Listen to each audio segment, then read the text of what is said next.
All right, great. How are you? I'm pretty good.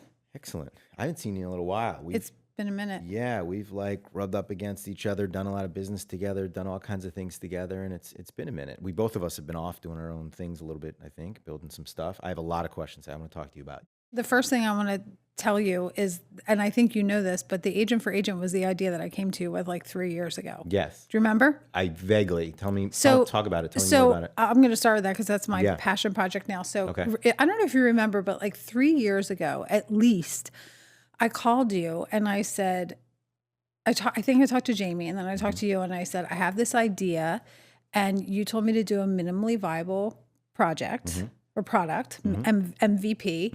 And I was expecting you to say, I'll build it with you. Like, and you didn't. And so I was kind of flailing on my own.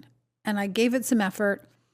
And then I stopped. And then I gave it some effort. And I hired these people that were web design, like web coders and stuff.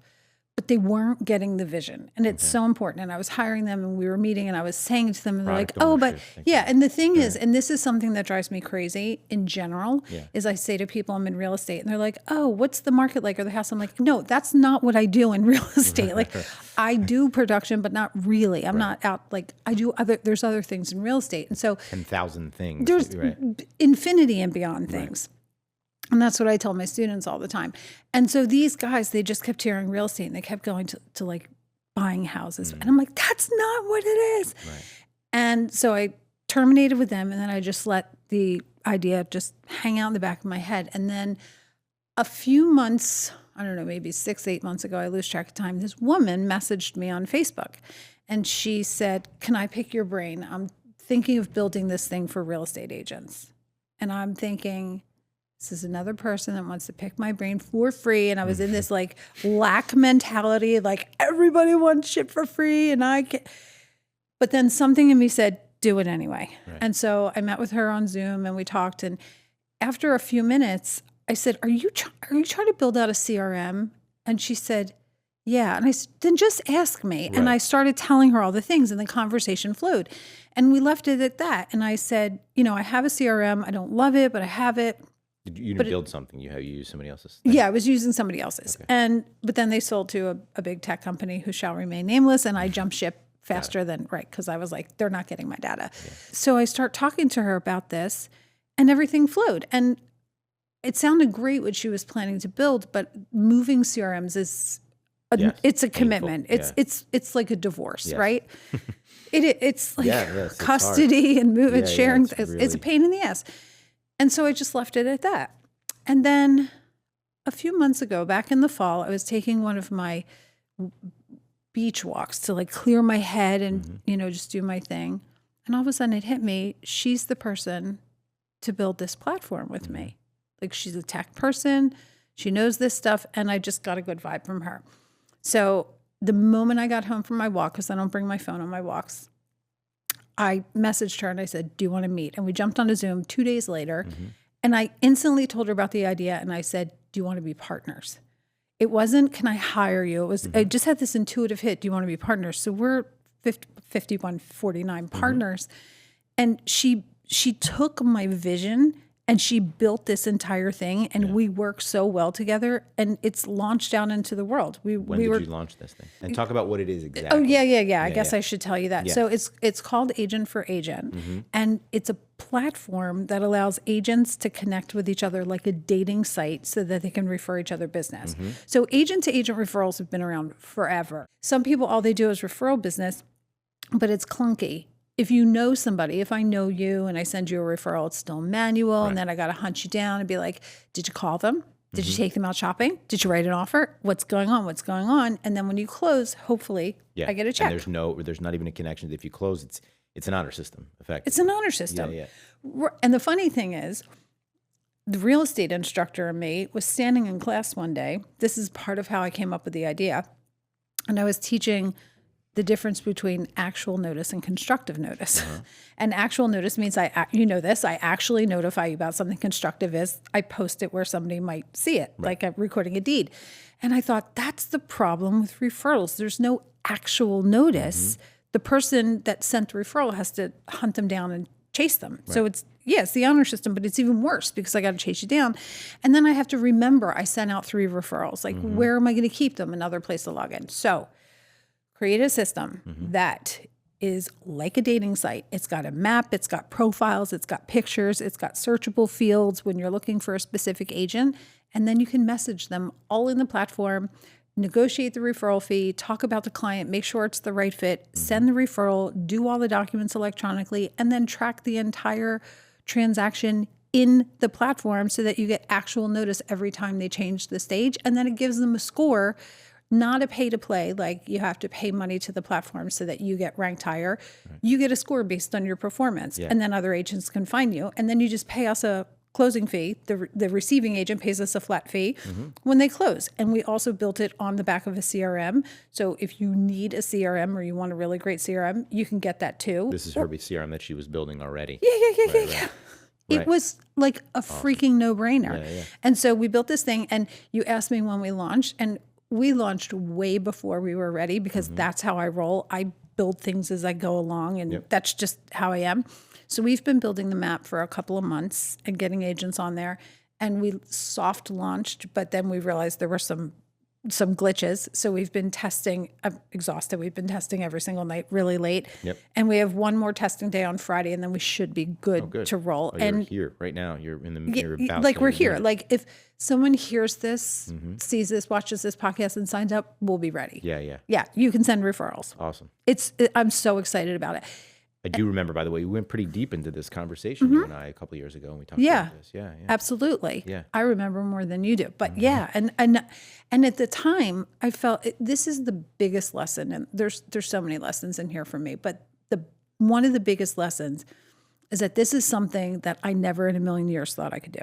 Why? What didn't you think you'd do? Because I don't know tech. I know real estate. I know how to start a real estate company. I figured out how to open a school. That felt within my comfort zone. This felt outside of my comfort zone. When you said to me, oh, just go do an MVP, I was completely deflated because I thought I have the idea and someone bigger, stronger, smarter than me is going to take it and figure it out. You did me the greatest favor in the whole entire world, right? Because then I had to pick myself up and figure it out, and now it's mine. I didn't do it on purpose, but kind of course maybe. not. I kind of remember, like, you've got to, like, you kind of have to do it. You got to figure it out on your own. Yeah. You know what I mean? You have to go through the hard stuff, and like it's broken, and then what do you do? And go find the right people to pull it together. Like no one, it's your baby. Like no one else is going to carry that for you. Yeah. Nobody else can adopt your idea. Oh, totally. Yeah, and that's just another testament to things are happening for me, not things are happening to me. Sure. Because I could have looked at that and just been, and I did for a little while. I just stopped and said, well, I'm not going to do it. Right. And then it just kept pushing at me.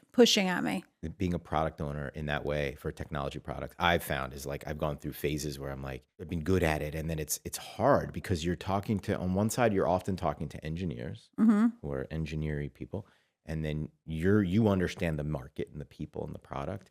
And you've got to translate that into how it's going to work logistically. It's a puzzle to put together. Right. And there's a million different pieces to that puzzle and they change all the time. And that's a hard and can be frustrating. You're testing stuff, right? Totally. It's a hard thing to build. But the thing is, she gets it. My partner, Simone, she gets it. And that's what the first people that I hired didn't get. Yeah. Working with the right people and trusting the timing of the universe is so important because I landed with her exactly when I should have. And the technology has changed and evolved so much in the last 3 years that it made it easier for us to build. It made it more robust, the things that we can do.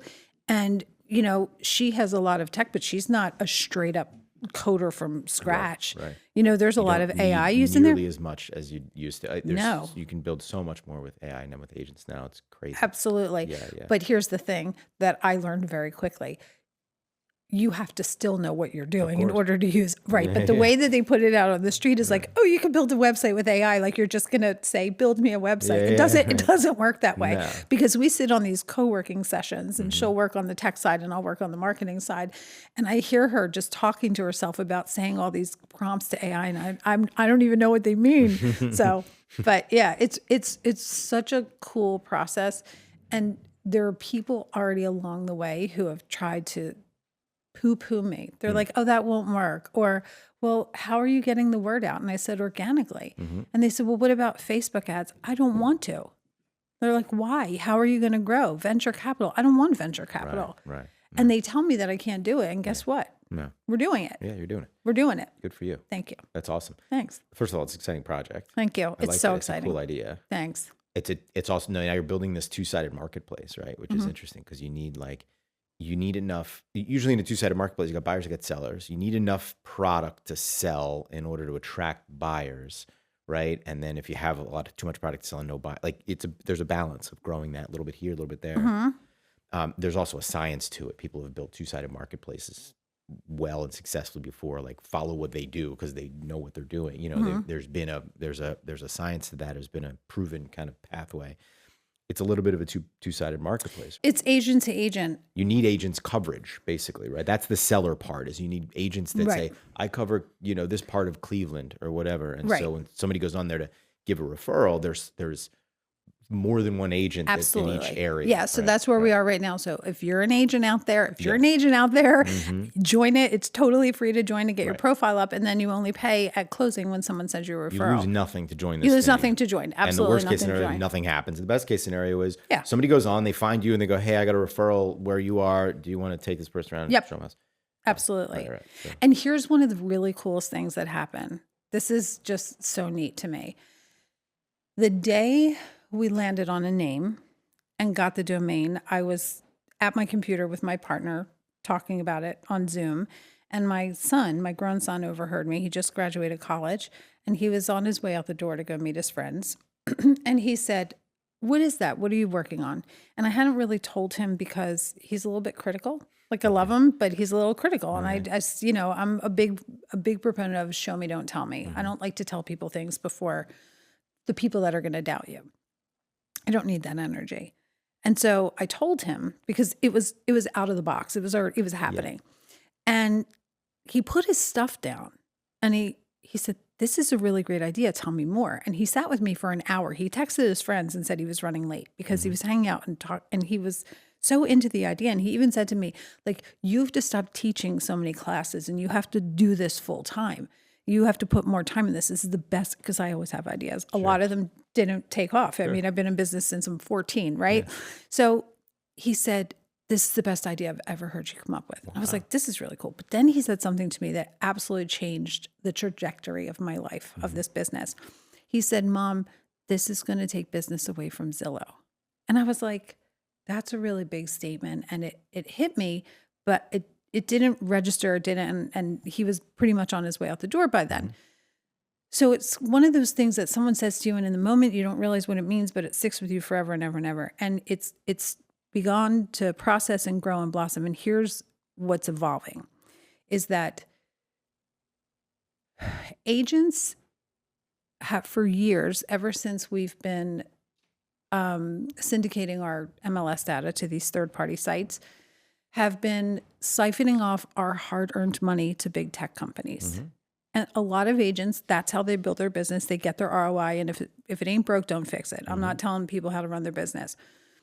But there are a lot of agents who start out and they focus their money on this big tech rather than focusing on relationships because they don't see a path. Right.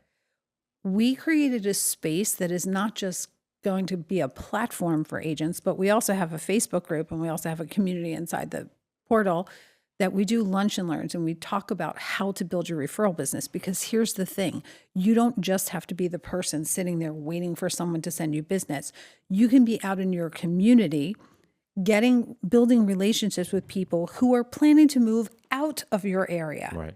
And then you let them know, yes, I don't live in Milwaukee, but no matter where you move, I have a network of agents and I will find you the right one. So the more we do that, the less we have to rely on big tech for our leads. And here's the really big thing that hit me afterwards, is that what if you're a consumer moving to Milwaukee and you don't know anyone?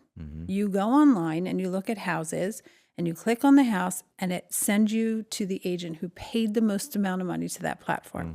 And that agent might be a great agent, but they also might not be the right agent for that consumer. And so now that consumer is making the largest purchase of their life with some rando agent that might not be the right fit for them. So where does the consumer fall into this? Right.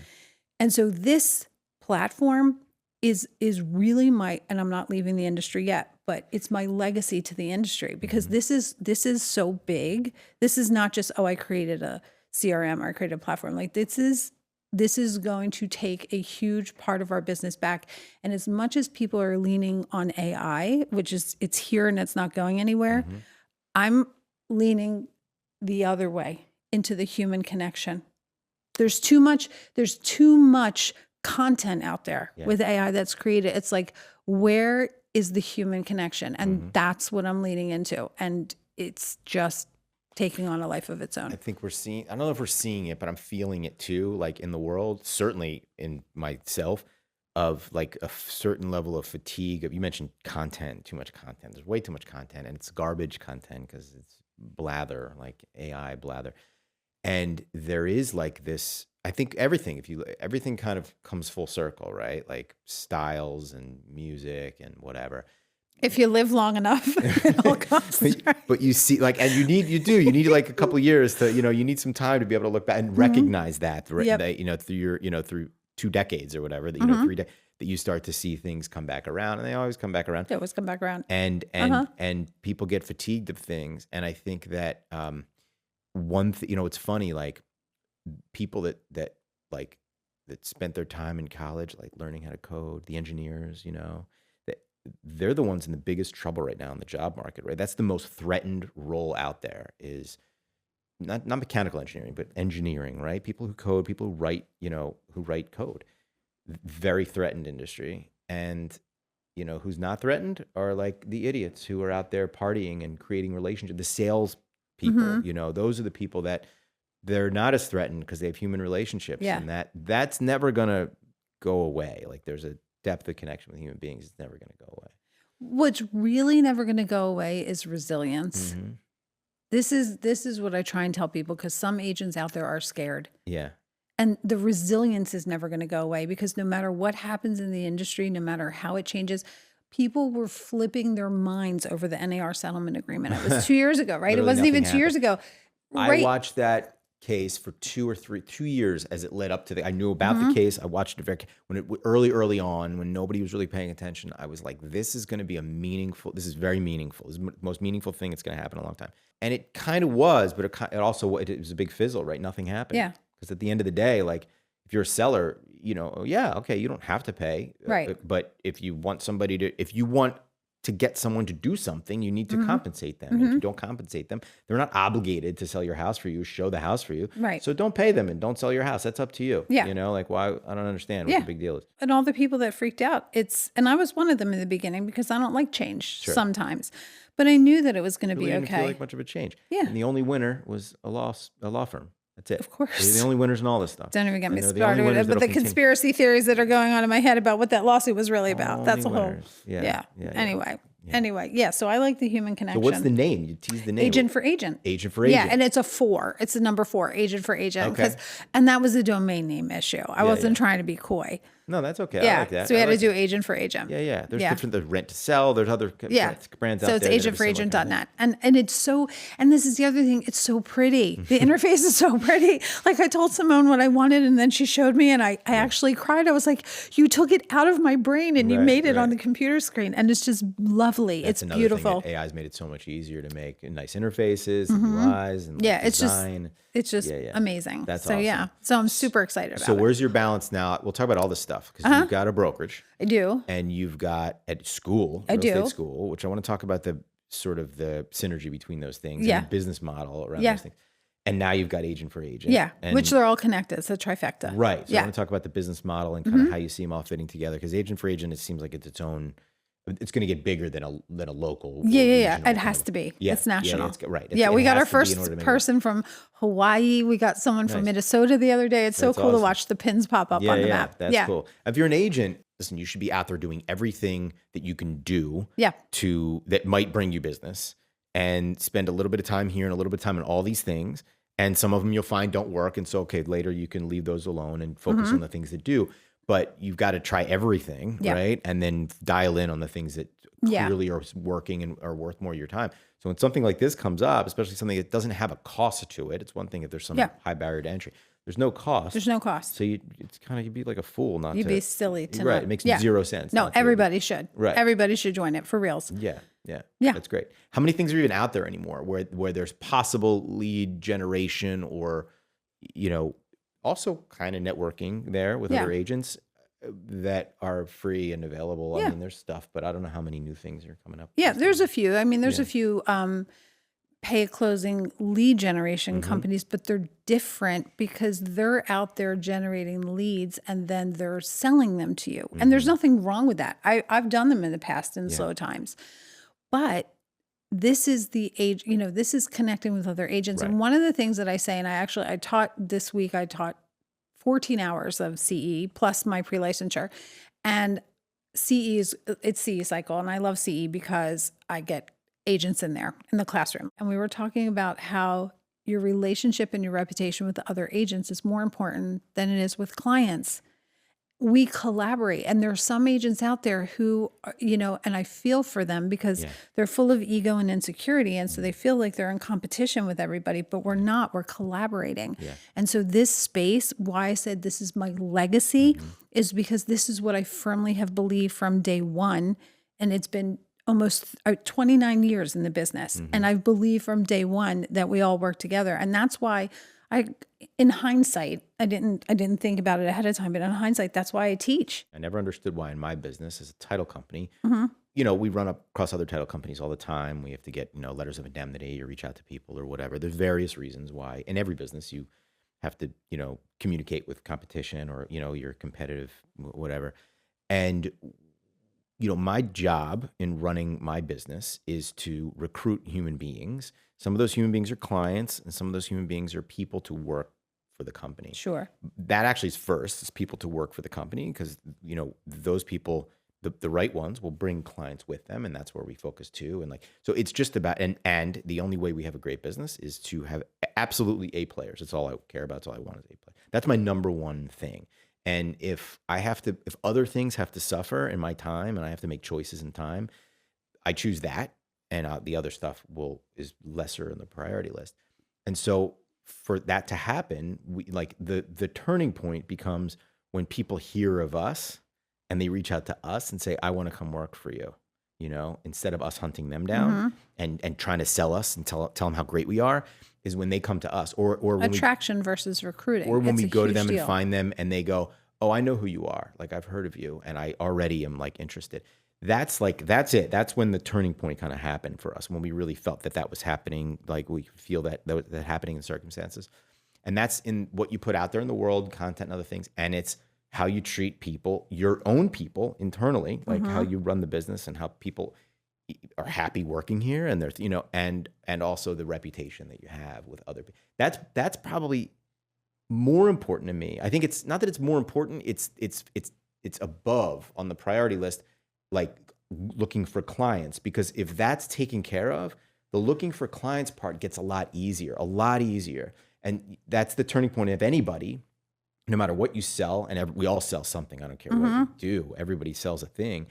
You want to get to a point where people have heard of you and are come looking for you when they have, they're unhappy with their agent and it's time to find somebody new, or they're just looking for a house and they want to look for an agent, right? Or they're unhappy with their title company and they're like, I got to get out of here. And we're the first people they think of, So what you're saying is my saying, be led by something greater than money and the money will follow. That's exactly. And this is another iteration of it, because when you are led by truly wanting to be around amazing people, the money will follow, right? When I'm truly led by agent for agent, is such a passion of mine that I'm not afraid to talk about it, because I didn't come on here because I think, oh, if I come on and sit with Matt, what's my ROI on hours and driving time? And I had to pay a toll to get here, for God's sake, and parking, how much is it now? right? $6? So it's like $6. So I didn't even, I don't think about what am I going to get from it. I'm led because I have this desire I haven't seen you in a while, to talk to you, to share the knowledge, to, discuss agent for agent and the school and the brokerage. And this is the same thing with agents out there. You know, my audience is going to be agents and students. Most agents out there, their audience is buyers and sellers. So what is it that this agent has to say or to deliver or of value, and be led by that, and then the money will follow. So many of them, unfortunately, are trained and taught from the beginning to put it backwards, to go after the money first and then worry about caring about the people. People can feel it. They can smell it. And not just the people, not just the people that you're there to serve, but you feel it. And here's what happens is that when you're led by something internal, you have automatic momentum. When you're led by something out there, that's when you need that thing called motivation. And I can't stand that fucking word because it's made up, it's artificial, and it's from the outside. And none of us should need motivation. Right. Agreed. We need alignment. Yeah. If you're not motivated, you're just not motivated. If you're not, that means that you don't want to do it. Pick something else. Pick something else. Why would you do something that doesn't feel right? Because someone else tells you that you have to. This is huge. If you look at people who are successful, and it depends on what your definition of success is. Mine is they're in alignment and they're making more than enough money to live the life they want to live, and they're serving people. If you look at someone who's successful, they probably didn't follow someone else's formula. They were probably led by their own freak flag, and they let it fly, and they created this blue ocean space in the industry. When you look at it, you're like, how the fuck did they do that? And then if you try and duplicate that, it's not going to work because it's not coming from you. Exactly. Yeah. No, agreed. Yeah, you have to. I have this similar kind of thing. My words are very different, but like everyone's smart, even the dumb people, right? Right? Meaning like people feel what you're about. If you're really there because you care about the money, you really don't care about helping them or whatever. You know, you're going to do what you have to do to check the box to get. Everyone knows it. And sometimes people aren't consciously aware of like the vibe you're sending them, but they're aware of it subconsciously and they act accordingly. They stay away or they guard themselves or they keep you at arm's length or whatever it is. Like, even if they're not able to articulate what's going on, they know, you know what I mean? People know. And that's true of personal relationships. You know, if you got something going on, you're hiding something, and like your significant other, your friend or whatever, they smell it. Even if they're not aware, even if they don't understand why they're getting a weird vibe from you, they just know.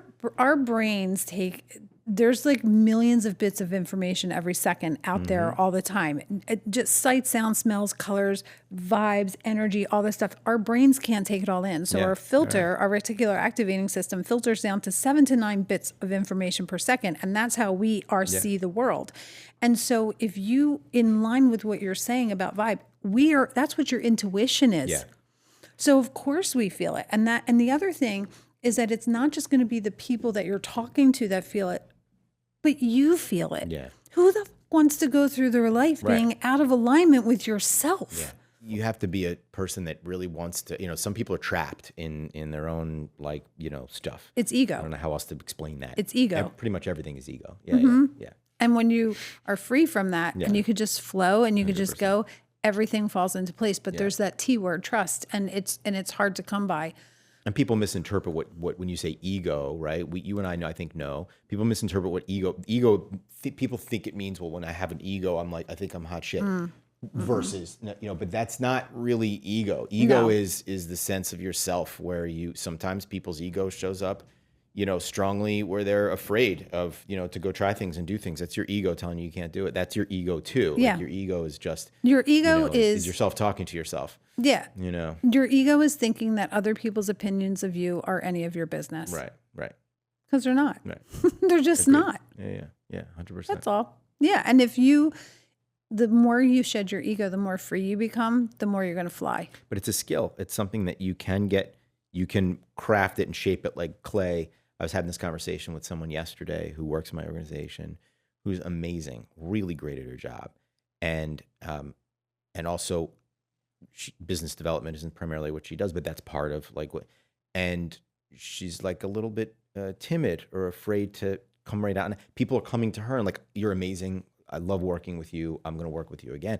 And then she like is afraid to ask for the close or take the next step with them. And I kind of reassured her. I said, first of all, what you're talking about is a skill. It's not a talent. You can develop this. You can improve this. You can get better at this. She was like relieved to hear that, you know? And I'm like, but I'm thinking in my head, like I didn't say the words because I didn't want to, but it's ego. It's ego. Something's telling her. That's why people are afraid of rejection. She's afraid of rejection. And it's silly because she's like extremely likable and very good at her job. And people like, say it, like they volunteer that information to her and to us and to others, to me. So it's clear she's like one of the rock stars. So she just has to get over this thing where she's afraid to ask. We all do. We all have to shed our ego. Yeah. I taught 2 days this week, and what's today? So Tuesday I taught a full day, and I usually wait to ask for Google reviews until the end of the last day. And most of the time I ask, but every once in a while I feel like there might be somebody in there, so I don't ask. So this class felt like it was a good class, but it didn't. Sometimes in the class, I'll admit, I feel like they think I'm a rock star. I wasn't getting that vibe. I was getting they liked it, but whatever. At the end of the first day, someone sent me a review without me even asking. That's 5 stars. And I was like, oh my God, this is amazing. And then at the end of the second day, I asked for reviews. I literally, within 10 minutes of posting the thing, had 22 5-star reviews yesterday. Google shut you down? Yeah, right. No, do they? They did that to us. Oh, because they think, wow. We have an office in Michigan. It's got its own separate, Google business account. You have to do that for physical locations. Right. And same thing happened.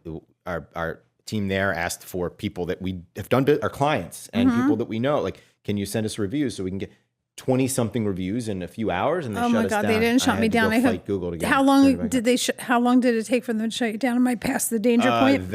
I don't remember. I think it was like that day. I mean, within hours. Mine's it's pretty quick. No, mine's it's overnight. Algorithmic. So I don't think they shut me down.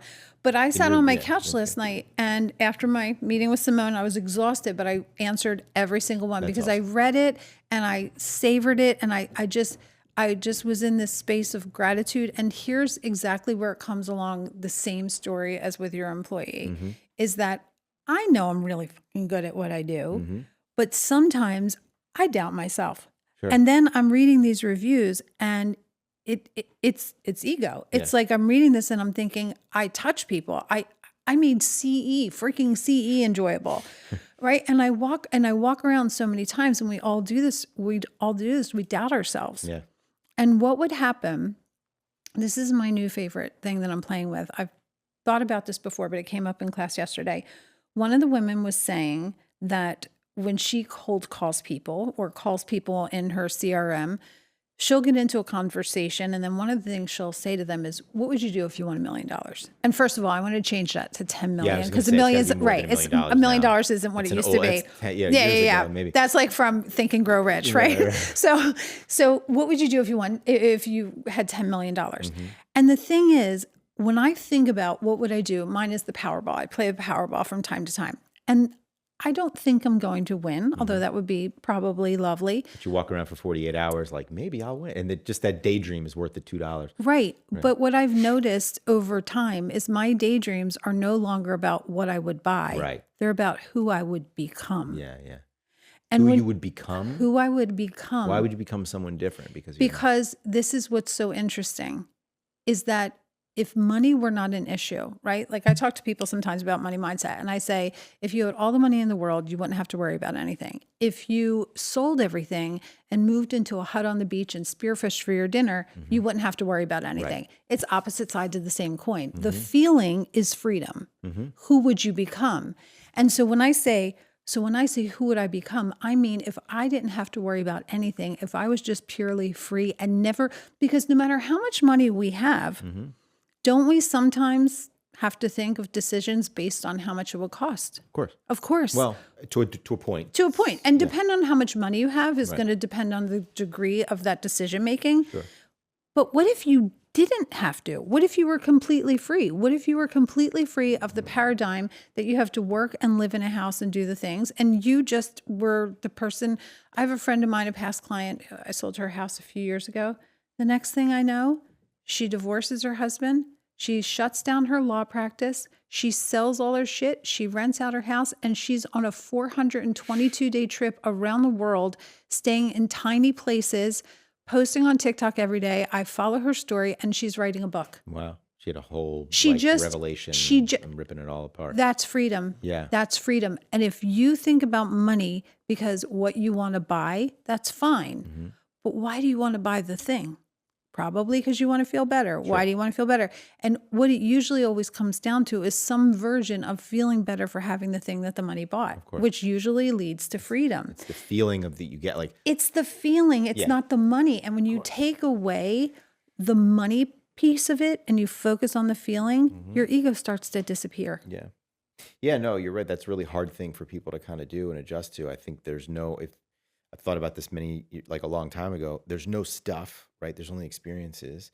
The stuff is, okay, so you buy a Ferrari or a beach house. You really are buying the experience of showing off to your friends or laying there in the sun or going fat and what it sounds like, whatever that is for you. It's the feelings that you want to get out of it. That's really what you're buying. That's really what the thing It's absolutely what you're buying, which leads me to, why would you do something to get money if the doing of the thing didn't make you feel good?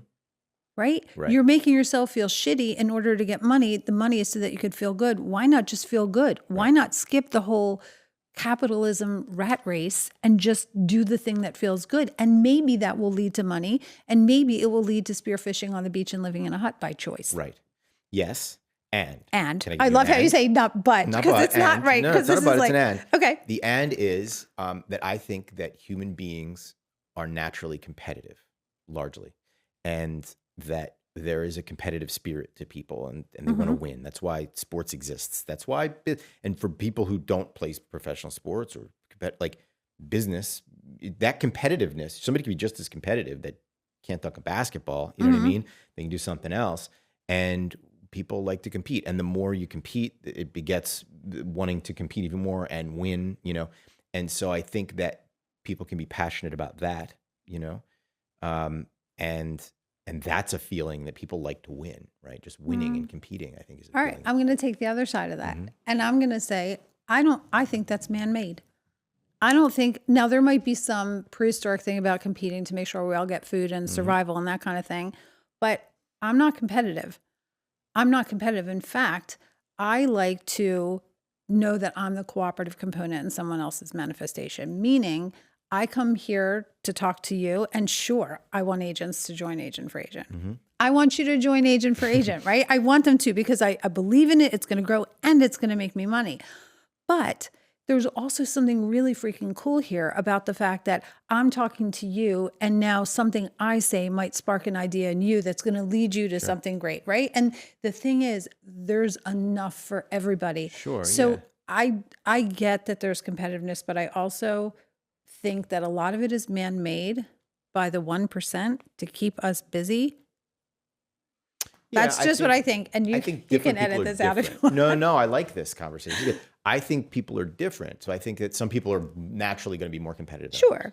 And so some people are competitive. You can't, I mean, people are competitive. Like look at athletes as a very sort of perfect example, right? They live their life to compete, and they make big money at a professional level, at least. But by the way, a lot of them don't make big money, right? There's lots of minor league athletes, and they do it for the love. They do it, and just like all of us, they're trying to get to the next level. They're trying to get to the place where they're at the bigger stage. They're trying to get to the place where, and along with that is money. But there's easier ways to make money for a lot of them. Like they're doing it because they love it, and because they love there's a competition to it. And not everybody is as competitive as others. Right, that's absolutely true. And I'm sure, I can't think of one off the top of my head, but there are stories of people who, after they've been competitive for so long, they kind of look back and they say, what was the point? What was I trying to win? For sure. I was trying so hard to be number one that I didn't enjoy the ride. I think a lot of people think that. I think most of the people that think that are people that are in their look back phase, right? Not like I never got it, but the people that got it and then they look back at it, you know? Right. Well, here's something that I learned a long time ago, and that is, these are the good old days.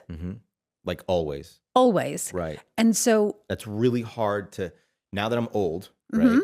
I look back at like my 30s as an example, not my 20s, but my 30s. And like, I feel like those were good old days. Oh yeah. Right. And I'm like, but you're 100% right, by the way. Yeah. I fully agree with what you're saying. And one day I'll look back on this moment and be Right. like, those were good old days. Right. So the key is, why can't you do it now? It's hard. It's really hard, but when you Yeah, remind yourself, Yeah. right? Like you talk about your 30s, for some reason, 28 was my year. I was smoking hot. I had not a care in the world. Good year. Like, it's It a was good number. If I could pick a time to go back. that was my year. I mean, when I look back on 28, like if you ask me when the pinnacle of my, it was like 28. I don't know why. And the thing is now I'm like, oh, I'm not 28 anymore. I have wrinkles. I have sags. I have this. But guess what? When I'm 60, when I'm 70, I'm going to look back and be like, why did you sit around? I look back at pictures of myself when I was 28 and I thought I was fat, or I thought I was this. Right. So people say enjoy the moment, live in the moment, but it can be an empty promise. But when you really think about it and you look in, because you were saying in hindsight, people look back, use your hindsight now, stand in the future and look back and say, it's this moment. What am I waiting for? Like, go grab life by the. No, you're 100% right. I mean, that's the thing that you say and whatever, but this is a hard thing to do. Yeah. But what are you afraid of? It's ego, right? No, and everybody, as long as you're not hurting someone, just go out and do it, because that's what the world needs, right? It needs innovation. It needs people with ideas. That's one of the things I love about teaching CE is I learn something every single time. I just had my 9-year anniversary. It came up on Facebook to remind me, since I started teaching. And that's a long time. Was that, did you start teaching? Was that when you started your school? No, I started teaching. I started at Temple. Got it. Oh, in the real estate school. Yes, at the Real Estate Institute. And they're great. But I left to start my own school because I'm a serial entrepreneur. I just needed my own thing. No shade against Temple. And it was great. I got, I learned there. I got trained there, all the things. Is your school, I'm sure I know you love teaching and I hear you talk about it and how much you like it. Yeah. Is it also, how interconnected is that as a planned business model for your brokerage also? And for So here's the interesting thing about me. I don't plan shit. I don't plan anything, but the universe plans it. There's a plan. I wasn't conscious of it. Right. Now it is a huge part of my business. Yeah. It's a huge part because it's who I am. It's what I'm known for. It's what I do. Yeah. And my students, a lot of my agents come from the school. I'm not allowed to recruit them and I don't, but they'll come to me after class and they'll say, because it's like a 75-hour job interview. Right. You're in the room with somebody all that time. Also, you get a sense of if this person is the kind of person you want on your team.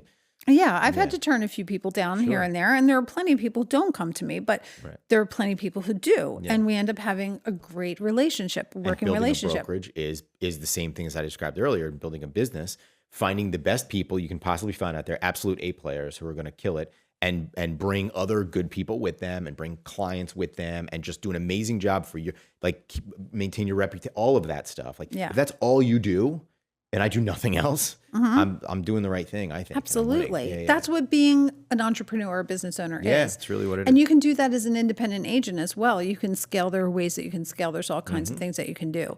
So, and you can get your broker's license and become a broker. Yeah. So so the school definitely is connected, and it's made me a much better broker. Yeah.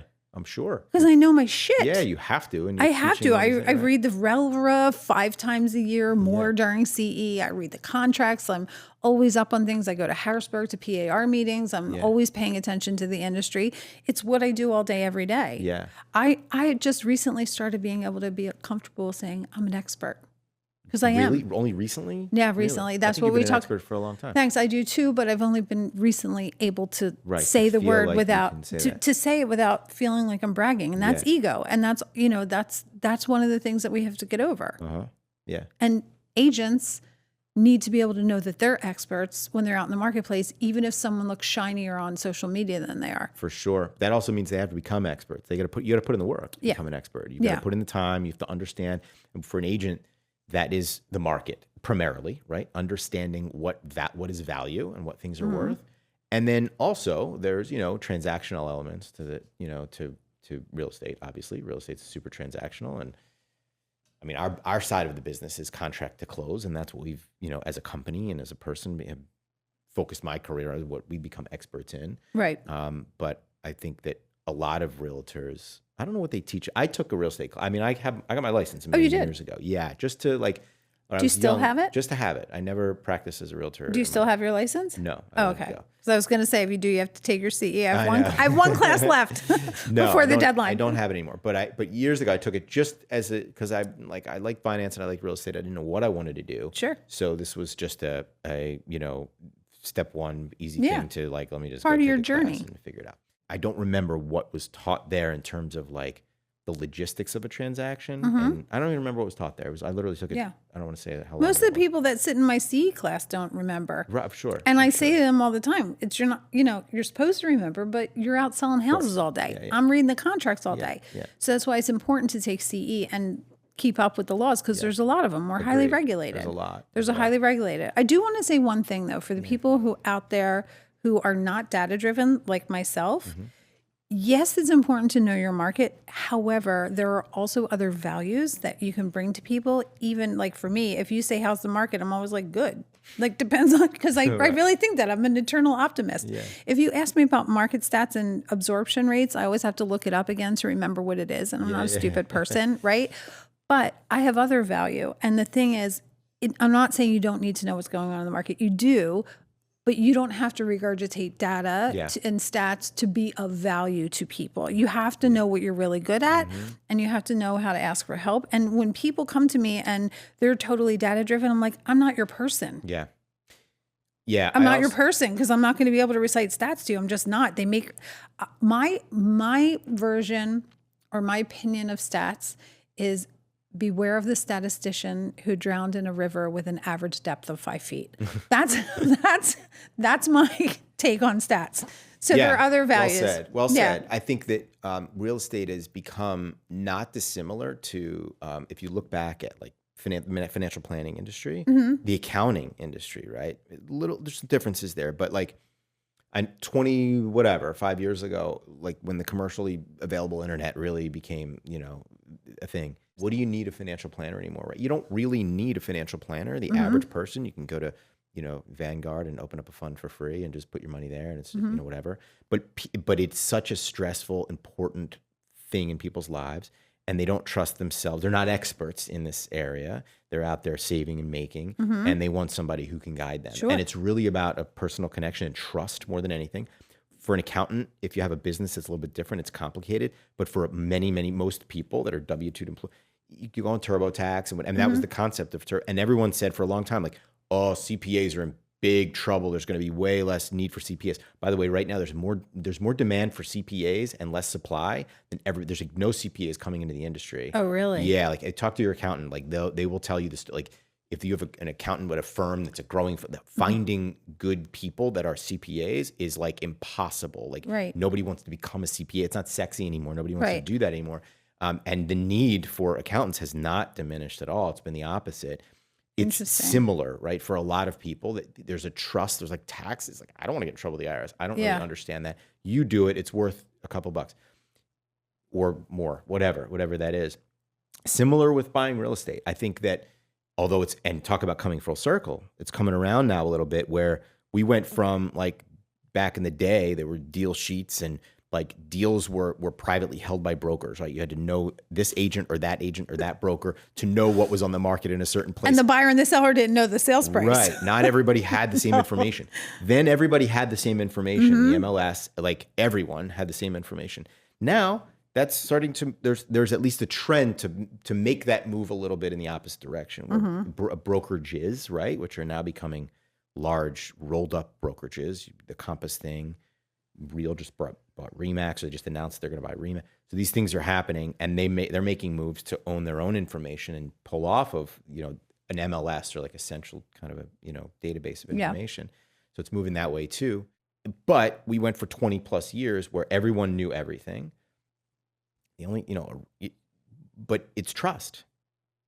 People are buying a house and they don't know how to do it, by the way. There's like, there's financing, there's title, there's the actual transaction. There's a guy, did you much. see the guy who was on the news somewhere about buying his house, selling his house on ChatGPT? No.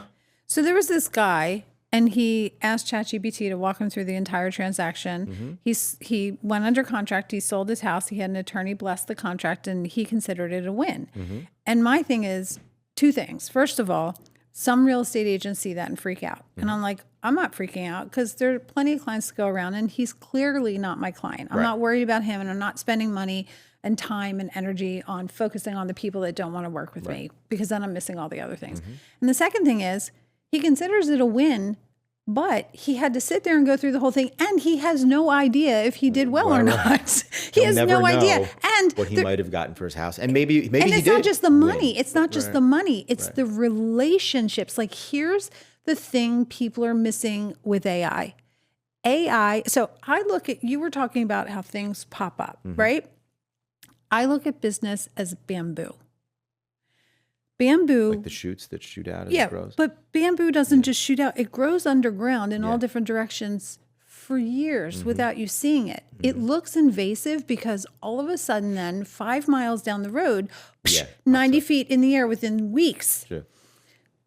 But the bamboo is growing underground for so long, sight unseen, and then it pops up 5 miles down the road and you don't even know where the original nodule came from. Yeah. That's the thing with human relationships. And so we're sitting here, my business mentor, she's not in the real estate space, but she's my mentor.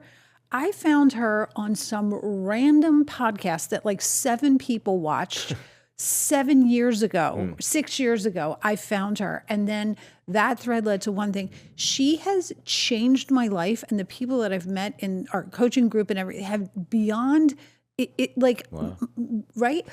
Relationships. Yeah. So somebody sells their house on AI and penny wise, pound foolish, they might have saved $5,000. Maybe But not, you miss out on all of that bamboo growing under the ground. And that's where the trust comes in. Yeah.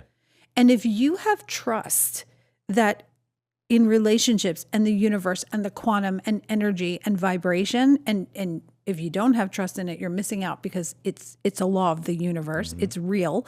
If you miss out on that because you don't trust in that, you're just going to be going through the motions. And yes, you'll get to sell your house on ChatGPT and save $5,000, but at what cost? Right. I think, again, different people are different, right? Some people are like that. They don't care. They're dialed in. They're data driven. And then people are, I agree with you 100%. Yeah. Like, that's how you grow. That's how you get. And that's how you have fun. Yeah. Kurt Vonnegut, who was one of my favorite authors, said to his wife one day, he's gone now, but back in the day, he said to his wife, I'm going, where are you going, honey? And he said, I'm going to the store to buy an envelope. She said, why are you going to the store to buy an envelope? You can order it and you could leave. He said, what is the point of being on this planet if not to go fuck around and fart around and talk to people? Right. And like, that's why I don't do self-checkout. Yeah. Right? So I get out of the store faster, but why am I in the store to get the thing? Because I need the thing, because I'm hungry, because I want to live. Why do I want to live? Because I want to talk to people. Yeah. That's not how most people see it and think. Life is so much more fun when you do it that way. And we've been served up this way of being completely self-sufficient. And then you get to the end, like the competitive person, and you look back and you say, why did I do that? See, there's the competition. I told you people were competitive. Right. But that's what I'm saying. You go through the motions and you run through self-checkout and you do it faster so you can get out of the house and get on to the next thing and next thing. And then one day you look back and you're like, where did it all go? You're 100% right. But I think that efficiency, that like need, and I have it. I have a need for like, if I'm wasting, quote unquote, wasting time, I can't raise my hand. It's, I feel like that is the worst feeling to me in the world. Like non-productivity, when I'm not productive, when I'm sitting still. And I noticed it sometimes recently, like when my business has gotten to not a plateau, but like a place where, so I was crazy busy for, 6, 7, 8 months. And now we're doing more business than I was then by a good amount. And we're handling it better. And I'm not as crazy busy. I have a lot more time. I didn't. And then all of a sudden it opened up. And I'm like, I don't know what to do with myself. And I don't know how to digest this information. And I'm walking around like scratching my head. I said this to someone the other day and they're like, well, you were going through these growing pains. This was someone on the inside of our company. So they knew we're going through these growing pains. And we, and then we sort of built, systems were created and things were built out. And we have a fair amount of systems and, and good people, some good people were brought on and then they got acclimated to the job and they get better and they're, stabilized. And now we're like, you're at that place, like I'm able to handle more. So, but now I'm going nuts because like, what do I do with myself? And so when I have these, it's kind of related to what you're saying. It is more in my head. When you have these moments of when I have moments of non-productivity, if I'm waiting in line at the store for the checkout person, when I could go to the self-checkout, I mean, I just can't live with myself. How can I do that? CEOs are Whole paid to 45 think. seconds or so Right. that oh my God. Then what am I going to do with the 45 seconds? Nothing. I'm going to do nothing with the 45 seconds. See, if you could just learn to be in the moment. Yeah, it's hard and it's good. But It's like when you're sitting in traffic. I admire you a lot for being aware of that and being that way too, being that way. Not everybody is that way. And the people who tend to be that way naturally get a lot more out of life. They get a lot more, like things happen to them more. You have more opportunities. Yeah, you're just aware of them. Yeah. Because I'm not constantly looking to the next thing. I'm looking at where I am. Past the thing that you're currently at. Yeah. But I want to go back. I said something, I don't know if you heard because we were both talking. CEOs are paid to think. Mm-hmm. Correct. All of us, even the real estate agents out there who don't think they're CEOs of their own company, they are. They're CEOs. We are paid to think. That is our job. It is not to go out and show houses. It is not to write contracts. That is how we close a transaction and put food on the table. But our real job is to think. Yes. And there's and create. Like anything, there's a tipping point, when, and I feel it going back to my business, when you're in a business and you get to a place where in the beginning, if you started from zero, you're kind of doing everything. And then as you grow, you narrow the focus of what you're doing. And sometimes you get to this place that I just described where everything's kind of being done. I'm looking around and I'm like, you got it under control. Like, you sure everything's accounted for? Yeah. Mostly. You know what I mean? And now what are you going to create next? Now I'm going to create more. Yeah. I'm going to create. Did it come to you yet?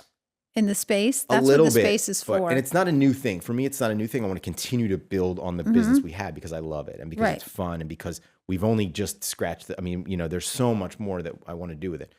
But there's a lot of creativity in how I build the business and the things we come up with and ways that we, pursue clients and people and new ideas and so now you get space to be creative or which is the fun part. Yeah, this is the fun part. Yeah. That's the part. And if I'm not being creative, and the truth is when I'm not able to be creative, I'm like, I want to choke myself. You know what I mean? I feel choked. Absolutely. Yeah. Totally. Yeah. That's the life of an entrepreneur. Yeah. A friend of mine told me years and years ago that I'm psychologically unemployable. Oh, I'm definitely. I know. And when someone tells you that, you're listen. Oh, I know for sure that's the case. I remember until I was 40, I was like, I could never get a job. Not because I didn't want one, but no one would ever hire me. First of all, I don't know how to do anything. I have zero skills. And you couldn't sit still and do what you're supposed to do anyway. And if someone was like, do this, and I thought it was a bad idea, you would be like, no. Yeah. That's a terrible idea. And I would not just do it. Right. I agree. I'm not, and now I'm beyond I couldn't work for someone because both things. They wouldn't hire, I would never sit there and work for them and I wouldn't want to. And there's a lot of reasons now I couldn't do it. I don't think I was ever employable. Yeah. I never knew someone when I was a kid. I never knew an adult who had a job until I was in college. Oh, you were around all entrepreneurs. When I was growing up, like my parents' friends, all their friends, and all my friends' parents also, or all the adults in your life, basically, right? And maybe some distant relatives and stuff. Right. Every single one of them worked for themselves, 100% of them, in some capacity. Small businesses, bigger, whatever. They all had their own thing, and a lot of them were like obscure things. This is like the 80s and 90s. Oh, I love obscure businesses. Obscure. Like there was a guy who was a polyurethane broker. Shut up. Yeah. And he would he had like 2 or 3 employees in a little office, and it was like he didn't want to be any big, and he made a lot of money brokering polyurethane. I have Who knew? Who even knew it was such a thing? Knew that was a thing, That's so interesting because I grew up around 0 entrepreneurs. And I remember, so the junior high school that I went to was on the wrong side of the tracks. And then by the time I got to high school, I was mixed with the people from the right side of the tracks. And so there were some business owners, kids of business owners. And I looked at them like they were another species. And I thought, that's not something I could ever do. It scared me so much. And then I don't know how I landed here. And this is the thing you asked me earlier about if the school was built to be part of the brokerage. And I said, I didn't think about it. I just did it. Which is crazy because it's so synergetic that like I would think it'd be strategic. And it is, Yeah. and it works because of that, and agent for agent, and it all works together. But the thing is even while I was doing it and it was working, and the story about how I opened up the school is just so freaking wild. But Tell it. so I was out for a run one day, and an idea just hit me. And this was like during COVID, Temple had gone to Zoom, just like the whole rest of the world. Yeah. And then part of the world started opening up again, and Temple was still on Zoom. And then someone was saying, and it's not true at all, but at the time I thought it was, that Temple's never going back to in-person classes. We were all afraid of everything. Yeah, Nobody knew what was right. true. But that's right. So nothing, like, that's not true about Temple, but that's Sure. what was word on the street at the time. And so I heard that and I thought, I can't be on Zoom forever. Like I need to be in front of my people. And so I was out for a run with this bubbling in the back of my brain. And I thought I should look into opening my own school. And so I got home and I opened my front door, and I live in a little house in the city, and there's my dining room table is right there when you open the door. My computer is sitting right there. And I'm like, I'm going to go over and I'm going to email my assistant and tell her to look into getting a school. And I'm going to get in the shower. And I opened my computer and I thought, I'm going to put my big girl pants on and just look it up my freaking self. So I Googled it. And the first thing that came up was, "We'll help you build your real estate school." And I said, sign me up. It was Dearborn, the publisher, and I still use their books to this day. But I started looking, and spoiler alert, they stopped that service but never updated their system. But I saw it, and I clicked on it, and this was in September.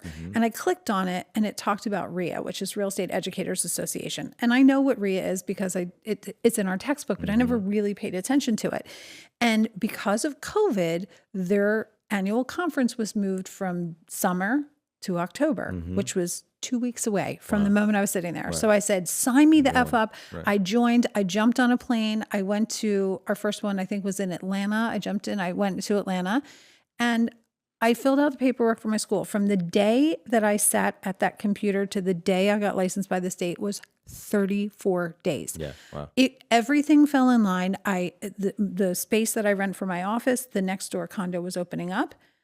Not only did I take that, but the guy hadn't moved out yet. And it was like a man cave where he was an inventor and he had stuff everywhere. He was an inventor. And that was his business? He invented stuff? He was like a college professor, and he just invented stuff. And he rented this entire space, which is now my school, to invent stuff. There was stuff, and it has giant ceilings, stuff everywhere. And the guy from the real estate commission called me, the inspector called me, and he said, I want to set up an appointment to inspect. And I was like, okay, when? He's like, well, I'm in the neighborhood. I could be there in a half an hour. And I'm like, okay. Meanwhile, I had signed a lease, but the guy still hadn't moved out yet. Right. So I swear to you, I cleared a path from the door to the office. I put like a hoarder paper sign. Yeah. I put a paper sign, because you have to have a sign on the front door in Sharpie that said Janis Benstock Real Estate Academy. I put a tiny little desk in my office, and I brought it. And the desk, it did. The desk was like this table. Yeah. It was like the tiniest little, it was like a little, like a Kia thing. And he came in and he sat down and he asked me all the questions, and he handed me my pass. And I was able to start online CE classes the next, awesome. And I didn't do in-person classes until I got the space. But and it happened that fast. And then I went to REIA, met the most amazing people, and I'm going, I go every year. I'm going back in July. And it just happened. And I didn't even stop. I didn't have a business plan. Right. I didn't go to business school. I didn't go to Wharton, right? And so the whole time this is happening, as it's happening and I'm watching it happen, there's this part of me that's saying, you're not doing it right. You're not doing it how you're supposed to do it. And I don't believe in regrets or going back and changing anything. However, I will say that wasn't necessary to beat myself up about that, right? And this is the thing that I try and tell people all the time, specifically agents, because I'm in the real estate space. You can build your business however you want to build your business. Right. Like as long as you're following the rules and ethics, there's nobody that can tell you it's the right or wrong way. And stop doubting yourself. Right. Because the world needs what you have, and you don't have to do it. Somebody invented business school. That doesn't mean it's the only way to do it. It's so true. Right. I mean, listen, there's things to learn, and there's education, and there's value in it. Yeah. But all of these things that we grade ourselves on are things that people decided this is the scale, and this is how we grade ourselves on. Yeah. And if you're just like out for a run and you decide to build a business, and then you come home and you start building, go with it. And you could do it now more than ever. Of easier course. than ever And before. back then we didn't have AI. Yeah, Back then I walked uphill to school It's only barefoot. 4 years ago. I know, but it's so true. The world is like at warp speed. It's Oh, changing. totally. Yeah. That's absolutely true. Yeah, absolutely. But yeah, so it's just like go with the flow, go with alignment. And it has been, and there have been struggles, you know, like how am I going to get students? And, you know, I did a pre-licensure, a 75-hour pre-licensure for one student because I didn't want to cancel. Yeah. Right. And I went through that and it was a huge learning experience. Yeah. But yeah, so just go for it. When you do that, you're 4 or 5 years into the school, into your own school, and you look back on, I don't know about you, but I look back on year over year. In the moment, in the weeks, and even the months, doesn't feel, it feels like a grind, like nothing's moving. Like it feels like when you look back, like a year ago, like there's actually a lot of difference. And then a year before that, and a year before that, like there's been massive change the way that things look year over year. But week to week, you can't feel that, and even month to month, you can't. It's too close. You can't feel it. But year to year, like if I think back at the last year of my business, like a lot has happened. Sure. Business looks dramatically different, but you don't, you need a little bit more perspective of time. Absolutely. It's like the guy that gave up 3 feet from gold. That's my thing. Like I had that over my desk for the longest time. That little picture of the guy digging. Yeah. I didn't have the picture. It just said, don't be the guy that gives up 3 feet from gold. Yeah. And that's the thing is so many people, they give up because, and here's where ego comes into it too. And this is huge. When I had the one guy in my class, I was so embarrassed. I was embarrassed in front of him. I was embarrassed in front of the world. Yeah. And I did it anyway. Yeah. And then I was at RIA and I was speaking to someone there who's amazing, like a mentor. And I told her, and she said, "Oh, I did that. I did that." And I thought, "Oh my God, I'm not the only one." Everyone's done a version of that. Everyone's done a version of it. And if we all just let ourselves alone and we don't care what people think about us, because guess what? That guy is now a successful real estate agent. I helped him change his life. Yeah. No, everyone, it's true. Everyone has a version of that. Yeah. We didn't even talk that much about real estate, but that's okay. I like talking to you about all the other things. We talked a little bit about business and real estate. Yeah. Real estate's just the thing. Yeah. Like I talk about real estate, but I don't really talk about real estate. I talk about being an entrepreneur and being business. And if we need to talk about real estate, like in class and contracts and all that stuff, I can talk about it. Yeah. That's the thing is I say to people all the time in pre-licensure, this is not, here's the kitchen, here's the bathroom. There's so much you can do. You go into title. When I first got my license, I also became a loan officer because I was afraid to sell a house, not understanding financing. Yeah. So I did both for the first 5.5 years of my career. Like there's a million things you can do. It's incredible to me how people don't, when I first started in the real estate, well, not in the real estate space, but before title, I was in the mortgage business for a year or two, 3 years, as a loan officer. Me and too. Selling loans. And it was there was a very systematized business, right? It's like a medium-sized business. There were maybe 24 loan officers, and there were a bunch of processors in the other room, and there was, other business operations. They knew what they had to know to sell the product. And I did too at first, but within days, I was like, I need to understand, for me, the way my brain works is I need to understand everything about where am I in this whole thing and what feeds into me and what happens before and after. Like I need to understand it all just so that I can understand how to come up with my own way of like explaining things to people. And like, because to me, it's about explaining things to people. You're my spirit animal. Yeah. No, I totally. So I had to go hang out with the processors and make and the friends closer with them. and the underwriter. Yeah. And meet the title company and hang out with them and get to understand. I made a friend at the title company and I made a friend and the I made appraiser. A couple processor friends and the appraiser and understand how that works. And this was before AMCs and they couldn't have the appraiser in your own. Yep. So I had to understand the entire process and all the other people's roles. Also, there were obstacles in the way of financing that if now I could see them before they happened, and I could when I'm talking to someone, I can qualify them better, or I can give them a heads up as to what might be a problem or not be.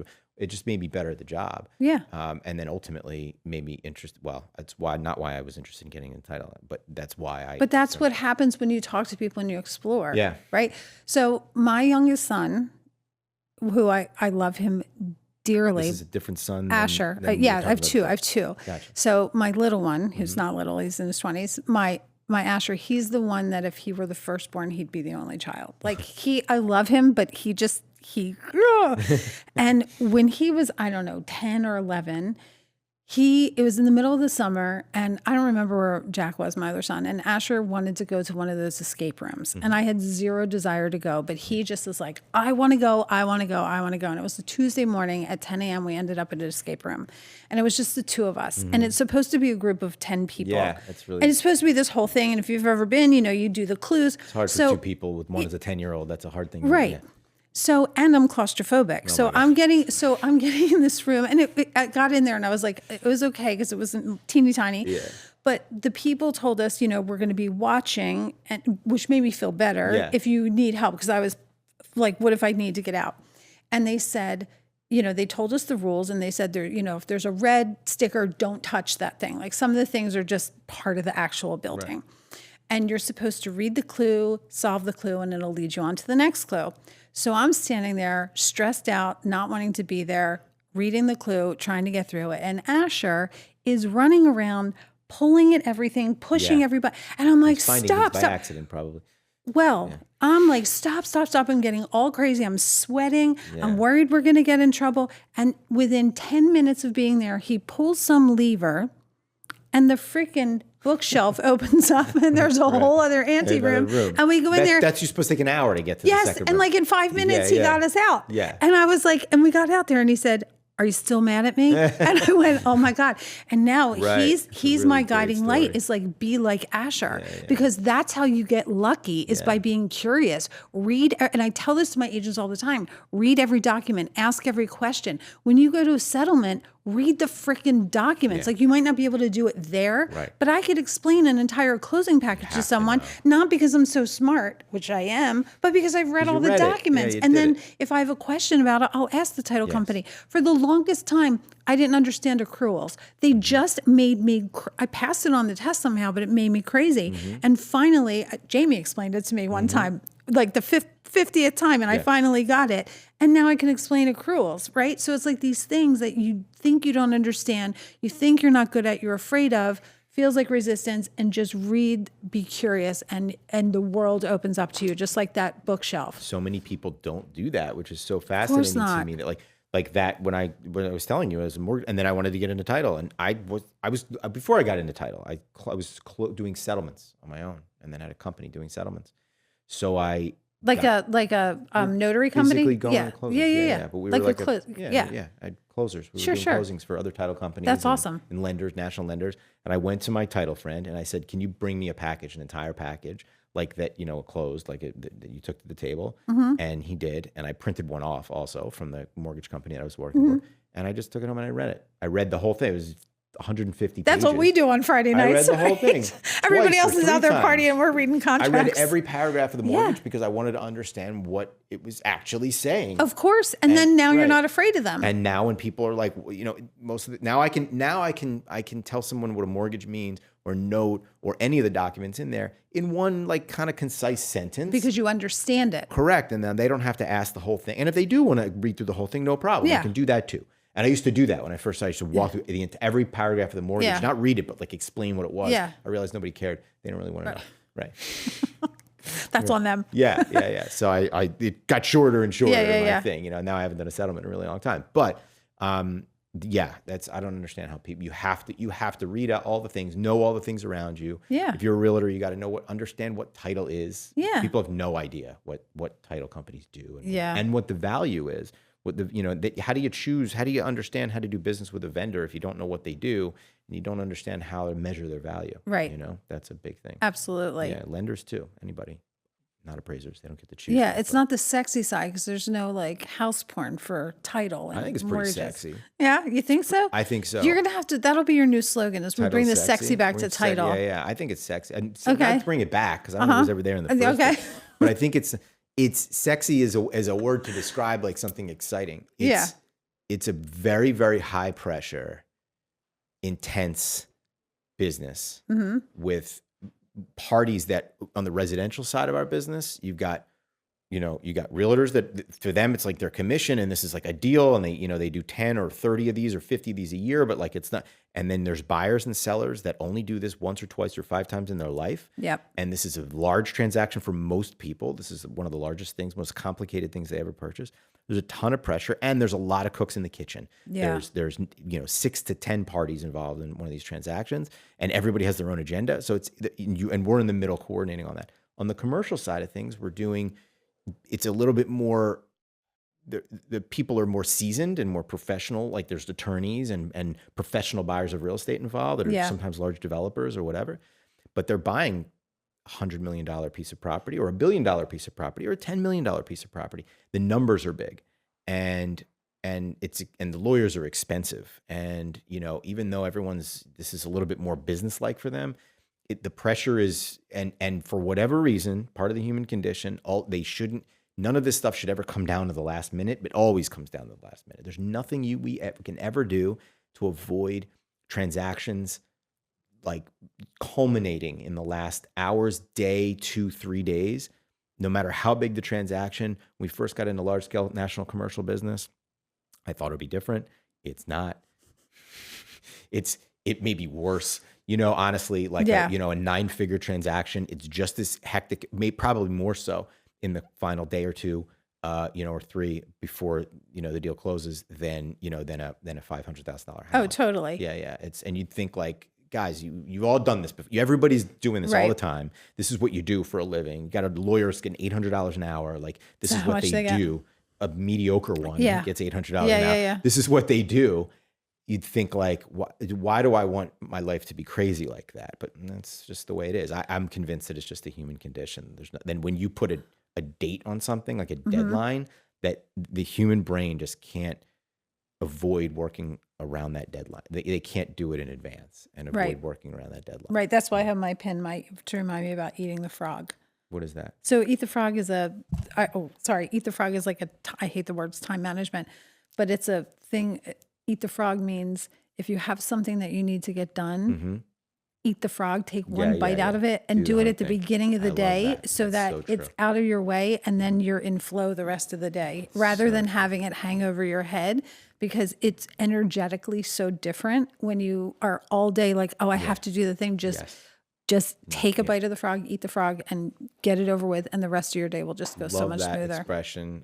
I'm a subscriber to that. Yours. Yep. I have that's why I usually wake up early in the morning and start my day around 7:30. Because it's 7:30 to 9, I have 90 minutes where the world isn't blowing up. It's not crazy. Everyone can live and wait for me until 9 o'clock, even if they're doing things earlier, and I can focus. It's 90 minutes where I can focus on the most important, the one thing that's going to move the needle for me this week or today or this moment, whatever we're doing. Wait, are you an empty nester now? Yeah. So it's that. Yeah. So that's that morning time is. Yeah. Because there's nobody I don't pulling have to at take her you. to school.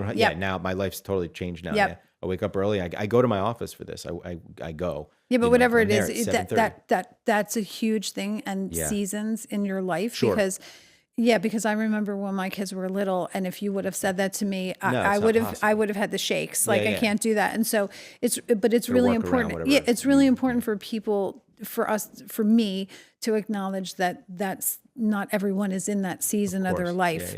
Because a lot of the work that I do is really mindset work, and as you can tell by talking to me, and it's mindset work, and it's really helping agents get out of their own way. Yeah.